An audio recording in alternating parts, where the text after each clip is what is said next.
Welcome to WorkHouseLodge.com. My name is Ben Jenkins. I'm the founder, if you will, of Workhouse co-working lodges. I wanted to give you a little background on to just basically what Workhouse is, what it's about, and why I decided to start it. I by no means invented the term co-working. I definitely stole that term or borrowed it, and it's definitely a global movement that's happening. I gotta say, when it comes to work environment and how we work, we're pretty traditional in terms of the definition of what office means. Most of you guys that have gotten to this site probably search for co-working and have a good idea about what that is. For me, it's about having inspirational places to work, you know, without having the burden or cost of taking that on all by yourself. And of course, it's a lot about the networking that takes place, the mentorship that happens, and you know, the social support that we get within our work lives.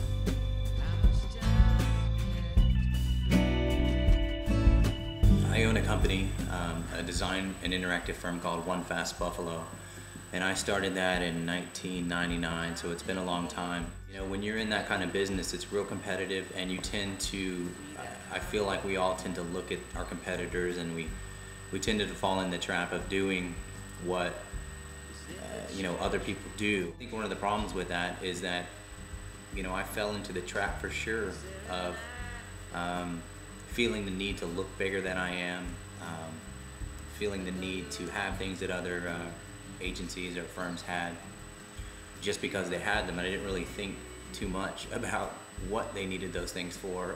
We're just spending money on things that just really weren't making our work better or our lives better, or our experiences for our clients better.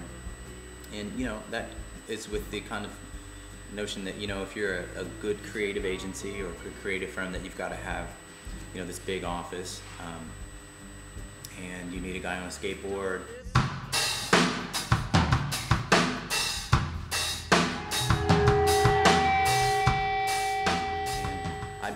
I'd be wanting to talk to one of my employees or coworkers, and I'd start eye-chatting them, and they're 10 feet away. And I realized, you know, we had gotten so good at talking and communicating digitally that even when we were in the same office, we weren't even physically talking anymore. An assassin he be. Want to come here to destroy, kill all you believe. Clients that are impressed with your office really aren't looking at the right thing. They ought to realize what they're doing is having to pay you extra to support having that office and all those extra things that come along with it. But when you got that much space, you've got other things that come along with that don't have anything to do really with creating a good product for your client. One of the reasons I wanted to start my own business was the notion of freedom in terms of what I do on a daily basis, and you know, where I need to be. And I really cherish and embrace the concept of mobility and being able to work from any location. And honestly, I always kind of have, but on the other hand, I've always had my employees work, you know, in the same city, in the same building, on the same floor, in the same office. I even got to the point where I had these 125-foot long desks where everybody even sat at the same table, and it wasn't really making our lives any better. And I just didn't like the idea of telling my employees that, hey, you need to live in Dallas, one. I just realized I was doing a lot of clock watching and clocking in people and clocking out, and which is strange because I would never want anybody to do that to me. One day I said, look guys, I just don't have the value for, or I think we need to have, not just this office, but any office. What I told them was, look, to work for me or work for this company, all I care about is what you're able to do, what you're able to create, what you're able to make, how well you can communicate internally, how well you can communicate with your clients. And I told them to literally, I said, if you don't want to live in Dallas, move to wherever it may be. Move to the city that you want to be in, move near the people that you want to be near, and move near the places that inspire you, that you want to be. It's really just been about letting go the the notion of physical space has how it relates to what we do, and we're definitely lucky to have it that way. I think you know, we don't make a physical product like cheese or something where we need to get in there and mess with the cheese. And you know, if we don't have that, and we're able to make livings by our ideas, by our communication skills, you know, by all the things that we do to make business happen, whatever that may be, and we can utilize the freedom that technology gives us, and you know, like I said, be in places that we want to be closer to family, spend more time with family, less driving, less commuting. You know, I think that is, those things are much more important to me than I realized in having people come in and go, wow, look at this really impressive office. You guys must be good at what you do. And I thought too, you know, if I'm not good enough at what I actually do to impress people with the work, then I really should find something else to do anyway. When we first went virtual, you know, my staff was a little bit nervous and a little bit apprehensive about how people would perceive us, and how that would affect our new business, and how that would affect our stream of work, and how much work we got, and would people really believe that we are a real company without an office?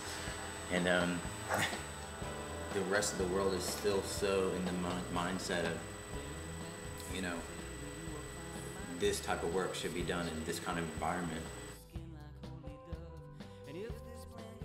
You know, we knew with the clients that we already had that they had more of a realistic picture.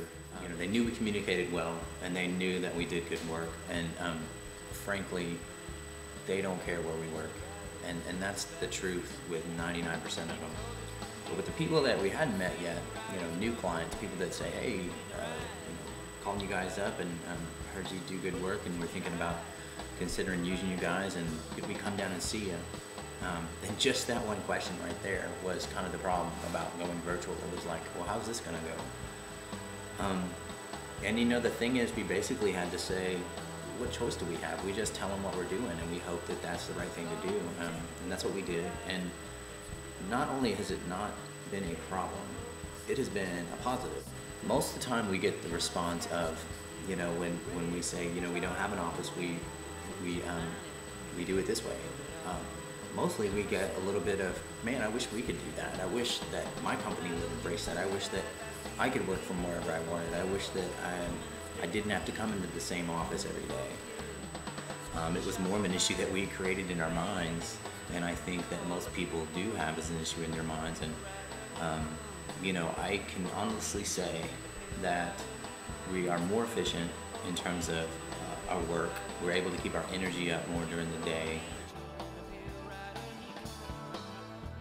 We definitely, you know, we spend more time with our families because we don't have to leave so early. We don't have to work so late.